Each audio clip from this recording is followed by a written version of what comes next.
Kidney failure, அதுக்கு இயற்கை வைத்தியம். கிட்னி ஃபெயிலியர் இருக்கிறவங்க இந்த பீன்ஸ் வைத்தியத்தை சில பேர் ஃபாலோ பண்ணலாம், சில பேர் ஃபாலோ பண்ணக்கூடாது. அது எப்படின்னு கேட்டால், ரொம்ப வீக்காக இருக்கும் பண்ண வேண்டாம். ஏன்னா இந்த பீன்ஸை ஜீரணம் பண்ணுற அளவுக்கு கிட்னிக்கு ஒரு சில பேர் பவர் எல்லாம் போயிடும். உதாரணத்துக்கு டெய்லி டயாலிசிஸ் பண்ணுறாங்க, அவங்கெல்லாம் இந்த வைத்தியம் எடுத்துக்கூடாது. என்னாகும், அந்த அந்த பீன்ஸை ஜீரணம் பண்ணுறக்கே முடியாமல் கூட போயிடலாம். எனக்கு தெரியாது, சில பேர்த்துக்கு ஜீரணம் ஆகும், ஆகாது. எதுக்கு ரிஸ்க்கு? ஸோ மந்த்லி ஒன்ஸ் பண்ணுறாங்க, அவங்களாம் எடுத்துக்கலாம்.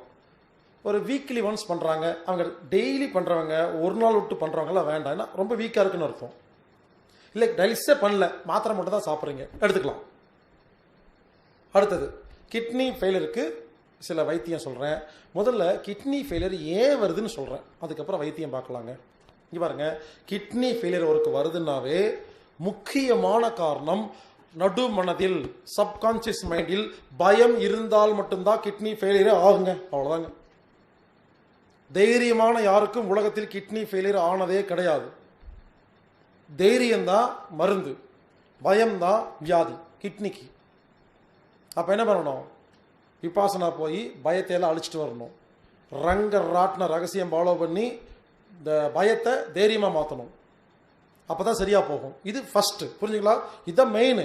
அதுக்கப்புறம் சொல்ல டிப்ஸ் எல்லாம் என்னதான் டிப்ஸ் ஃபாலோ பண்ணாலும் ஆள் மனதில் பயம் இருந்தால் கிட்னி காப்பாற்ற முடியாது. பயம்தான் கிட்னிக்கு வியாதி, தைரியம் தான் கிட்னிக்கு வைத்தியம். அதை முதல்ல சரி பண்ணுங்க. இப்போ சொல்கிறதெல்லாம் டிப்ஸ் எக்ஸ்ட்ரா.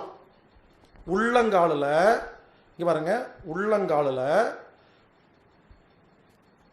இந்த இடம் இருக்கும் பாருங்க, இந்த இடம் உள்ளங்காலில் ரெண்டாவது விரலுக்கு கீழே அப்படியே வந்தீங்கன்னா ஒரு பள்ளம் இருக்கும், பன்னு மாதிரி இருக்கும், ஒரு பள்ளம் இருக்கும். இந்த பள்ளத்தில் நைட்டு தூங்குறதுக்கு முன்னால் ஆள்காட்டி விரலை வச்சு 50 முறை வலது பக்கம் 50 முறை இடது பக்கம் சுற்றுனீங்கன்னா அந்த இடத்துக்கு பேர் K1, கிட்னியுடைய பாயிண்ட், ஃபஸ்ட்டு பாயிண்ட். அந்த இடம் ஒரு அருமையான சிறுநீரக சம்மந்தப்பட்ட இடம். நைட்டு கண்ணை மூடி 50 முறை வலது பக்கம் 50 முறை இடது பக்கம் மசாஜ் பண்ணிட்டு தூங்குனீங்கன்னா நைட்டு கிட்னியை குணப்படுத்தும். அந்த காலத்தில் பொட்டு வைக்கும் பொழுது குழந்தைக்கு இங்கே ஒன்று, இங்கே ஒன்று, அங்கே ஒன்று வைப்பாங்க. அப்புறம் கொஞ்ச நாளுக்கு அப்புறமா இங்கே ஒன்று, இங்கே ஒன்று வச்சாங்க. அப்புறம் கொஞ்ச நாளுக்கு அப்புறமா இங்கே மட்டும் வச்சாங்க. இப்போ வைக்கிறதே இல்லை. இது கிட்னி பாயிண்ட். இது நைட்டு வச்சுக்கலாம். கால் எந்திரிச்சோன்னே கால் சுண்டு விரல் இருக்கு இல்லைங்களா, சுண்டு விரல் நகம் இருக்கு இல்லையா, அதை 2 பக்கம் கையில் பிடிச்சி அமுத்துனுங்க, மசாஜ் பண்ணுங்க. இந்த சுண்டு விரல் இருக்கு இல்லையா, கால் சுண்டு விரல், அதுக்கு பேர் UB67 பேர். அக்கு பஞ்சரில் கழிவு நீக்க புள்ளின்னு சொல்லுவாங்க. அதை மட்டும் மசாஜ் பண்ணால் கழிவுகள் வெளியே போகும், அப்போ கிட்னி குணமாகும். இது காலையில் பண்ணணும். நைட்டு தூங்குறதுக்கு முன்னால் உள்ளங்கால் மசாஜ் பண்ணணும், காலில் எந்திரிச்ச உடனே சுண்டு விரலை மசாஜ் பண்ணணும். இது கிட்னிக்கு ஒரு அருமையான சிகிச்சை. அடுத்தது, மழை நீர் குடிச்சா கிட்னி குணமாகும். மழை நீர், இங்க பாருங்க, மழை வரும் பொழுது முதல் 5 நிமிஷம் தண்ணியை பிடிக்காதீங்க, அதில் கெமிக்கலோடு வரும். இந்த வாகன புகையெல்லாம் மேலே போய் இண்டஸ்ட்ரி அதெல்லாம் எடுத்துகிட்டு வரும். 5 நிமிஷம் விட்டுருங்க. 5 நிமிஷத்துக்கு அப்புறம் பாத்திரத்தை கொண்டு போய் டைரெக்டாக கொண்டு போய் வச்சு மழை தண்ணி டைரெக்டாக பிடிங்க. அதை டப்பாவில் போட்டு மூடி வச்சுருங்க. உங்கள் வீட்டில் சூரிய வெளிச்சம் எங்கே வராமல் கருகும்னு இருட்டாக இருக்கோ அந்த டப்பா அங்கே வைங்க. தண்ணி ரொம்ப வருஷம் கெட்டு போகாது. சூரிய வெளிச்சம் பட்டாலோ, உங்கள் கை விரல் பட்டாலோ, வேறு பொருள் பட்டாவோ சீக்கிரமாக கெட்டு போயிடும். வச்சுட்டு ஒரு 50 டப்பா ஒரு 10 டப்பா பிடிச்சிருக்கீங்களா வச்சுட்டு டெய்லி ஒரு 2 டம்ளர் குடிச்சா போதும். ஒரு 1/4 லிட்டர் டெய்லி சுத்தமான மழை தண்ணியை ஒரு 1/4 லிட்டர் குடிச்சு பாருங்க. சிறுநீரகம் தன்னைத்தானே குணப்படுத்திக் கொள்ளும். அடுத்தது கிட்னிக்கு மருந்து உப்பு. உப்பு ஓவரா சாப்பிட்டா கிட்னி ஃபெயிலியர் ஆகும். உப்பே சாப்பிடாம இருந்தால் கிட்னி ஃபெயிலியர் ஆகும். சில பேர் என்ன பண்ணுவாங்க, உங்களுக்கு பிபி இருக்கு உப்பே சாப்பிடாதீங்கன்றவாங்க. சாப்பிடாம இருங்க, கிட்னி வேலை செய்யாது. கிட்னிக்கு மருந்து உப்புங்க. உப்பு சாப்பிட்டா கிட்னி வேலை செய்யும். உப்பு சாப்பிட்டா கிட்னி வேலை செய்யாது. சொல்லட்டுங்களா? இங்க பாருங்க, கிட்னிங்கிறது என்ன வேலை செய்யுது? உடம்பில் உள்ள தண்ணி எல்லாம் எடுத்து சுத்தமான தண்ணியை ரத்தத்தில் கலந்துட்டு கெட்ட தண்ணி மூத்திரம் அனுப்புதா? அதான கிட்னியோட வேலை. இப்ப சொல்றேன் கேளுங்க. யாராவது ஹாஸ்பிட்டல்ல போய் அட்மிட் ஆயிட்டீங்க, ஏதோ ஒரு நோய் அட்மிட் ஆயிட்டாங்க. ஒரு 15 நாள் குளுக்கோஸ் டப்பா மட்டும் இறங்குது, சாப்பிடல, தண்ணி குடிக்கல. பக்கத்தில் உட்காந்து பாருங்க. 10 நாள் குளுக்கோஸ் டப்பா இறங்குச்சுன்னா எதுக்கு வேலை? கிட்னிக்கு மட்டும்தானே வேலை. அவரு அன்கான்சியஸ்ல படுத்திருப்பாரு, யாருன்னே தெரியாது. அவர் உப்பு வேணும், உப்பு கொடு அப்படின்னு கேட்பாரு. புரிஞ்சுக்குங்க, கிட்னிக்கு மட்டுமே வேலை கொடுத்துட்டு இருந்தா நாக்கு உப்பு கேட்கும். டாக்டர் சொல்லுவாரு கொடுக்காதே கொன்னே விடுவாங்க. எங்க மாமா அப்படிதாங்க. எனக்கு இதெல்லாம் நான் சொல்றது எல்லாத்துக்குமே எக்ஸ்பீரியன்ஸ், என்னோட வாழ்க்கையில் நடந்ததுங்க. எங்க மாமா ஒரு நாள் திடீர்னு பக்கவாதம் வந்துருச்சு. நான் போய் ஹாஸ்பிட்டலில் கூட இருந்தேன். எங்க அத்தை உட்காந்துருந்தாங்க. என்னை பார்த்து யாருன்னே தெரியல அவருக்கு. அத்தை ஒய்ஃபே தெரியல. நான் கூடவே இருந்தேன். 10 நாள் குளுக்கோஸ் டப்பா இறங்கிட்டு இருக்கு, எதுவுமே சாப்பிடலைங்க, படுத்திருக்காரு. திடீர்னு நைட்டு ஃபுல்லாக கத்துறாரு, ஏய் உப்பு கொடு, உப்பு கொடு, உப்பு வேணும் கத்திட்டு இருக்காரு. டாக்டர் சொல்றாரு கொடுக்கவே கொடுக்காத, அவருக்கு பிபி இருக்குங்கிறாரு. புரிஞ்சுக்குங்க. அப்போ அன்கான்சியஸ்ல தான் யாரும் தெரியாத உப்பு கேட்டாரா இல்லையா? அவர் இப்போ உயிரோடு இல்லை. அதுக்கப்புறம் அவர் என்ன பண்ணி ஸோ புரிஞ்சுக்குங்க, உப்பு கொடுத்து காப்பாத்திருக்கலாம். ஸோ அவரு கேட்கிறாரா இல்லையா? அப்போ உடம்புக்கு வேணுங்கிறது புரியுதா இல்லைங்களா? புரிஞ்சுக்குங்க. உப்பு தாங்க மருந்து. இவங்க உப்பு சாப்பிடாதேன்றுவாங்க. உப்பு மருந்து, இனிப்பு மருந்து, எல்லாமே மருந்துங்க. சாப்பிட வேண்டாம்னு சொல்றாங்க. புரிஞ்சுக்குங்க. எதுக்கு சொல்ல வரேன்னா, உப்பு கம்மியா சாப்பிட்டா கிட்னி கெட்டு போயிடும், உப்பு ஓவரா சாப்பிட்டா கெட்டு போயிடும். அதுக்கு தான் சொல்றேன், மறுபடியும் சொல்றேன், உங்க நாக்கு எவ்வளவு உப்பு கேட்குதோ கரெக்டா சாப்பிடுங்க, கிட்னி குணமாயிரும். கிட்னி ஃபெயிலியர் ஆகாது. இனிமேல் சாப்பிட உட்காடுறீங்க இல்லையா, குழம்பு பிணைறீங்கல்ல, முதல் வாய் வைங்க. வைக்கும் பொழுது என்னாகும்? உப்பு கொஞ்சம் கம்மியா இருக்குன்னு தோணுமா இல்லையா? என்ன பண்ணணும்? அதுக்கு தான் இலையில என்ன பண்றாங்க, நம்ம தாத்தா பாட்டி உப்பு ஓரமா வச்சிருப்பாங்க. எதுக்கு? கொஞ்சம் எடுத்து போட்டுக்குங்க இருக்கு. இப்போ அந்த உப்பு தூக்கி போட்டு பிணைஞ்சு சாப்பிட்டா கிட்னி நல்லா இருக்குமா இல்லையா? இங்க பாருங்க, ஒரு வாய் எடுத்து சாப்பிட்டுட்டு உப்பு கம்மியா இருக்குன்னு சாம்பார்ல போய் கொஞ்சம் கொட்டக்கூடாது. மற்றவங்களுக்கு கரெக்டா இருக்கும். உங்க நாக்கு வேற, மற்றவங்க நாக்கு வேற. ஸோ உங்க நாக்கு உப்பு கம்மியா இருந்தா உங்க சாப்பாட்டில் மட்டும் போடுங்க. சரிங்களா? புரிஞ்சுக்குங்க. இனிமேல் ரசம், குழம்பு, தயிர் சாப்பிடும் பொழுது உங்க நாக்கு எவ்வளோ உப்பு கேட்குதோ கரெக்டா சாப்பிடுங்க. கிட்னி தன்னைத்தானே குணப்படுத்திக் கொள்ளும். ஆனா டாக்டர் சொல்லுவாரு ஒரு நாளைக்கு இவ்வளவுதான் சாப்பிடணுன்றவாரு. தண்ணி கொஞ்சமா குடிங்கன்றவாங்க. புரிஞ்சுக்குங்க. தண்ணியும் உப்பும் அளவுக்கு அதிகமா போனாலோ கம்மியா போனாலோ கிட்னி பாதிக்குங்க. அப்ப என்ன பண்ணணும்? தண்ணி அதிகமா குடிச்சா கம்மி பண்ணணும், கம்மியா குடிச்சா அதிகம் பண்ணணும். அளவா குடிக்கணும்.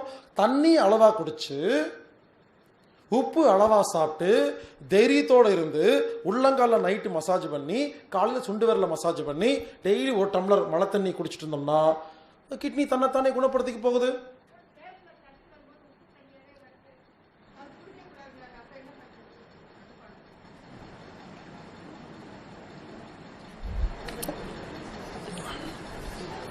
குழாயில தண்ணி வரும் பொழுது அது உப்பு தண்ணியா வருது, குடிக்க வேண்டாம்னு சொல்றாங்க.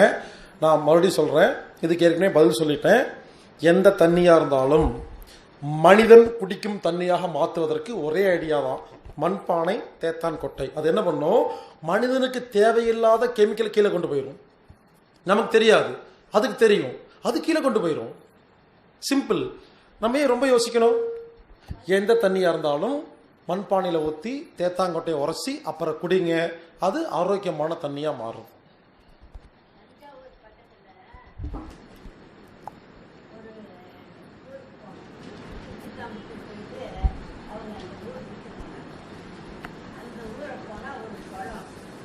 ஊரணி.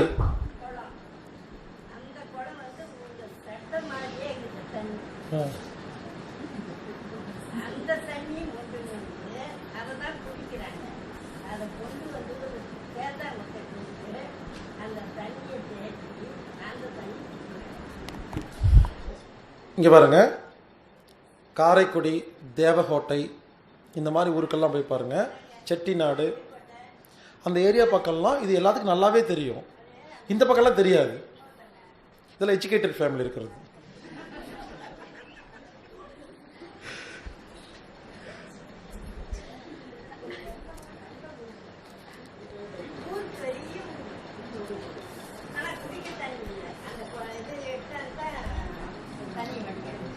இங்கே பாருங்க, மறுபடியும் சொல்கிறேன், எந்த தண்ணியாக இருந்தாலும் சரி தேத்தான் கொட்டை மொட்டு வச்சுக்கிட்டு மண்பானை வச்சுருங்க. அது எதாக இருந்தாலும் சரிங்க, சரி பண்ணி கொடுத்துருங்க. ஈஸியாக இருக்குங்க. Simple technique. நம்ம ரொம்ப யோசிக்கணும், அவ்வளோதான். ஸோ இங்கே பாருங்க, சிறுநீரகம் பாதிச்சிருக்கும் பொழுது நான் சொல்கிற மாதிரிலாம் செய்யுங்க. இன்னொன்று, கொய்யாப்பழம் சாப்பிடாதீங்கன்னு சொல்லுவாங்க. கொய்யாப்பழம் சாப்பிட்டா தான் கிட்னி சரியாக போகும். கொய்யாப்பழத்தில் தான் கிட்னி குணப்படுத்த மருந்து இருக்குது. அதை கண்டுபிடிச்சி வேண்டாங்கிறாங்க. கொய்யா பழத்தை சாப்பிட்டா ஏன் தெரியுமா கிட்னி ஃபெயிலியர் அதிகமாகுதுங்கிறாங்க? முழுங்குன்னு அதிகமாகும்.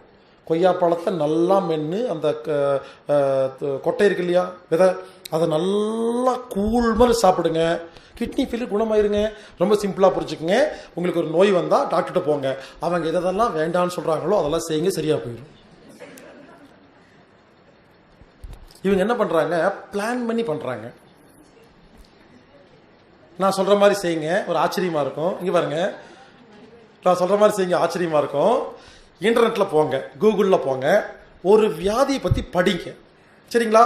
படிக்கும் பொழுது அந்த பெரிய கட்டுரை இருக்கு இல்லையா, அதில் ஒரு இடத்துல இதை செய்தால் குணமாகும் என்று கூறுகிறார்கள், ஆனால் இதுவரை சயின்டிஃபிக்காக நிரூபிக்கப்படவில்லைன்னு எழுதியிருப்பான். அதுதான் சரியான வைத்தியம். புரிஞ்சுக்குங்க. எந்த வைத்தியத்தை ஒரு வியாதிக்கு இந்த சிகிச்சை செஞ்சா சரியா போகுதுன்னு ஊரெல்லாம் சொல்லுவாங்க, ஆனா இதுவரை நாட் எட் ப்ரூஃப், இதுவரை நிரூபிக்கப்படவில்லைன்னு சொன்னா அவன் என்ன சொல்றான், அதான் குணப்படுத்துன்னு கண்டுபிடிச்சிட்டோம், ஆனா உங்களை ஏமாத்துறோம் அப்படிங்கிறத தெளிவாக எழுதி வச்சிருப்பானுங்க. லிவர் ப்ராப்ளம் வந்துச்சுன்னா கீழாநெல்லி சாப்பிட்டா குணமாகும்னு சொல்லுவாங்க, ஆனால் சயின்டிஃபிக்காக நிரூபிக்கப்பட்டுன்னு எழுதியிருக்கும் கூகுளில். புரிஞ்சுக்குங்க. அவன் என்ன பண்ணுறான், ரொம்ப தெளிவாக இருக்கிறான். நான் கேட்குறேன், சயின்டிஃபிக்காக இருக்கா இல்லையா? நீ ஒன்று சொல்லு, அதை சாப்பிட்டா சரியாக போகாதுன்னு சொல்லு. ஏன் சொல்ல மாட்டேங்கிறான்? சரியாக போகுங்கிறத அப்படி எழுதி வச்சுருக்கான். நான் என்ன பண்ணுவேன், அதை மட்டுமே தேடி எடுப்பேன் கூகுளில். எதையெல்லாம் சயின்டிஃபிக்காக ப்ரூவ் பண்ணலையோ அதெல்லாம் நல்லது. ஸோ இங்கே பாருங்க, சிறுநீரகம் பாதிக்கும் பொழுது தயவு செய்து தைரியம் அப்படிங்கிற வார்த்தையை அதிகமாக பயன்படுத்துங்க, குணமாயிரும். நான் தைரியமாக இருக்கிறேன்னு சொல்லி பாருங்க, குணமாயிரும். தைரியம் தான் கிட்னி ஃபெயிலியருக்கு மருந்து. தண்ணி அளவாக குடிக்கணும், உப்பு அளவுங்கிறது உங்களுக்கு எவ்வளோ தேவையோ அவ்வளோ சாப்பிடணும். அளவுன்னா லிமிட் போட்டு இல்லை, உப்பு, தண்ணி, தைரியம். அப்புறம் சொல்ல டெக்னிக்கலாக ஃபாலோ பண்ணி பாருங்க, எப்பேற்பட்ட கிட்னி ஃபெயிலியரும் கண்டிப்பாக குணமாகும். அதுக்கப்புறமா சிறுநீரக ஃபெயிலியர் ஆனால் இஞ்சி ஒத்தடை கொடுங்க சரியா போகும்னு வாட்ஸ்அப்பில் அங்கே இங்கெல்லாம் சில பேர்லாம் பேசிட்டு இருக்கிறாங்க. அது சம்மந்தமாக நான் ஏன் பேசலைன்னு கேட்டால், அந்த இஞ்சி ஒத்தடை கொடுக்கறது நானும் பார்த்தேன். சில பேர்த்துக்கிட்ட ஆரம்பத்தில் சொன்னேன். என்னாச்சுன்னா பல பேர் செஞ்சு வீக் ஆயிட்டாங்க. ஸோ ப்ராக்டிக்கலாக எனக்கு ரிசல்ட் வரல. இல்லைன்னு நான் சொல்லியிருப்பேன். புரிஞ்சுக்குங்க, சில பேர்த்துக்கு ஒத்து வரல. ஏன்னா அவங்க வந்து டெய்லி பண்ணுங்கிறாங்க. சில பேர் பண்ணி வீக் ஆகிட்டாங்க. அதனால் எனக்கு அந்தளவுக்கு அது உடன்பாடு இல்லை. ஏன்னா நான் எப்பவுமே என்ன பண்ணுவேன், எனக்கு யாராவது ஒரு டெக்னிக் சொல்லி கொடுத்தா ஒரு 50 பேத்துக்கு முதல்ல சொல்லுவேன், நம்பர் நோட் பண்ணி வச்சுக்குவேன். ஃப்ரீ டைமில் ஃபோன் பண்ணி கேட்பேன்.